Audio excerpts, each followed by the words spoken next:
ఇవాళ మనం శ్రీ రంగాపురంలోని శ్రీ రంగనాయకుల స్వామి టెంపుల్కి వచ్చేసాము. ఇది తమిళనాడులో కాదు, మన తెలంగాణ డిస్టిక్లో ఉంది. ఎస్, మీరు విన్నది కరెక్టే. ఈ టెంపుల్కి మనం నార్కర్నూలు డిస్టిక్ నుంచి వనపర్తిలోని శ్రీ రంగాపురానికి అయితే స్టార్ట్ అయినాం. ఆల్మోస్ట్ ఇక్కడ నుంచి వచ్చేసి మనకు 70 కిలోమీటర్లు ఉంది. ఈ గుడి ఎంట్రన్స్లోనే మనకు ఒక చెరువు కనిపిస్తుంది. దీన్ని రత్నపుష్కరి చెరువు అంటారు. దీనికి మరో పేరు కూడా ఉంది, రంగసముద్రం అంటారు. ఈ టెంపుల్ మనకు తెలంగాణ రాష్ట్రంలోని వనపర్తి జిల్లాలోని శ్రీ రంగాపురం గ్రామంలో ఉన్న శ్రీ రంగనాయకుల స్వామి ఆలయం. భక్తులు ఎంతో పవిత్రమైన వైష్ణవ క్షేత్రంగా పిలుస్తుంటారు. ఈ ఆలయం చరిత్రలు, పురాణాలు, రాజుల భక్తి అన్ని కలిసిన ఒక అద్భుత గాథ. ఈ ఆలయాన్ని 18వ శతాబ్దంలో నిర్మించబడింది. ఈ టెంపుల్ని వనపర్తి సంస్థాన రాజులు దీన్ని అభివృద్ధి చేశారు. యాక్చువల్లీ ఇట్లాంటి టెంపుల్ సేమ్ మనకు తమిళనాడులో కనిపిస్తుంది. దానికి సేమ్ రిప్లికబుల్ అన్నట్లు. అయితే చరిత్ర ప్రకారం విజయనగర సామ్రాజ్యానికి చెందిన మహారాజు శ్రీకృష్ణదేవరాయలు తమిళనాడులోని శ్రీరంగ ఆలయం దర్శించాడంట. ఆలయం చూసిన రోజు ఆయన డిసైడ్ అయినట, ఇట్లాంటి ఒక గుడి కూడా నా రాజ్యంలో ఉండాలి. ఆ గుడిపైన ఉన్న రాతి కట్టడాలు కానీ, ఆ ఎత్తైన గోపురాలు, ఆర్కిటెక్చర్ తనకి చాలా బాగా నచ్చాయంట. అయితే ఒకరోజు శ్రీ మహావిష్ణువు ఆయన కలలో ప్రత్యక్షమై నా విగ్రహం కూడా నీ రాజ్యంలో ఉందని చెప్పాడంట. ఆ తర్వాత రోజు ఒక గద్దను అనుసరించి రాజు అడుగు మధ్యలో ఉన్న ఒక విగ్రహాన్ని కనుగొన్నాడు. ఆ విగ్రహం ఉన్న చోట ఈ ఆలయాన్ని నిర్మాణించారు. ఈ ఆలయం కంప్లీట్గా విజయనగర శైలిలో నిర్మించబడింది. ఈ ఆలయంలో మీరు మెయిన్గా చూసేది భారీ గోపురాలు, అందమైన శిల్పాలు. ఈ ఆలయంలో ప్రతి సంవత్సరం బ్రహ్మోత్సవాలు చాలా ఘనంగా జరుగుతాయి. అలాగే జాతర జరుగుతుంది. దీనికి వేలాది మంది భక్తులు వస్తారు. ఈ గుడికి మేము మంచి సమ్మర్ టైంలో వెళ్ళినాము. మామూలుగా ఎండ లేదు, అసలు చాలా అంటే చాలా హీట్ ఉంది. ఇక్కడ నాకు చాలా బాగా నచ్చింది ఏంటంటే, ఈ గుడి గోపురాల పైన ఉండి ఆర్కిటెక్చర్ అయితే చాలా అంటే చాలా బాగుంది అసలుకి. ఈ గుడి చుట్టుపక్కల ఉన్న చెరువుని రంగసముద్రం అంటారు. ఈ రంగసముద్రం వచ్చేసి గుడికి 3 వైపులా ఉంటుంది. దీనివల్ల కొంచెం వెదర్ అయితే బాగుంటుంది. ఈ ఆలయంలో మూల విరాట్ శ్రీ రంగనాయకుల స్వామి, అంటే శ్రీ మహావిష్ణువు యోగ నిద్రలో ఉన్న రూపం అన్నట్లు. ఆయన ఆదిశేషుని మీద విశ్రాంతి తీసుకుంటూ కనిపిస్తాడు. ఇది వైష్ణవ సాంప్రదాయంలో ఎంతో ముఖ్యమైన రూపం అంట. ఈ గుడి లోపల మనకు రాతి కట్టడాలు అయితే చాలా అద్భుతంగా ఉంటాయి. మీరు ప్రతి స్తంభం చూసుకుంటే ప్రతి స్తంభం పైన చరిత్రకు, పురాణాలకు సంబంధించి ఏదో ఒకటైతే చెక్కబడి ఉంది. దీన్ని ప్రతి ఒక్కరు ఒక చిన్న శ్రీరంగం లాగా పిలుస్తుంటారు. తమిళనాడు ఎవరైనా మిస్ అయితే ఖచ్చితంగా ఇక్కడ వచ్చి దర్శించుకోండి.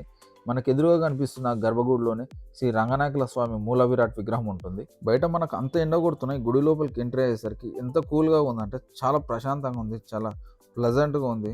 ఈ ఆర్కిటెక్చర్ అయితే నెక్స్ట్ లెవెల్. అబ్బా, దీని గురించి ఎంత చెప్పినా తక్కువే. వనపర్తి జిల్లా చరిత్రలో ఈ ఆలయం చాలా ముఖ్యమైనది. ఇది వనపర్తి సంస్థాన కాలపు సంస్కృతి కానీ, భక్తి, శిలాకళలకు ప్రతీకగా నిలుస్తుంది. ఈ ఆలయం భక్తుల మనశ్శాంతి, కోరికలు తీర్చడం, ఆధ్యాత్మిక శక్తి ఇవన్నీ ఇస్తుందని ఒక నమ్మకం కలిగిన వాళ్ళు ప్రతి ఒక్కరికి ఇక్కడ ప్రతి ఏటా వస్తూనే ఉంటారు.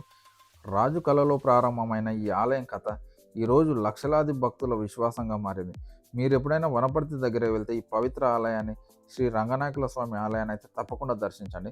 చాలా అంటే చాలా బాగుంటుంది.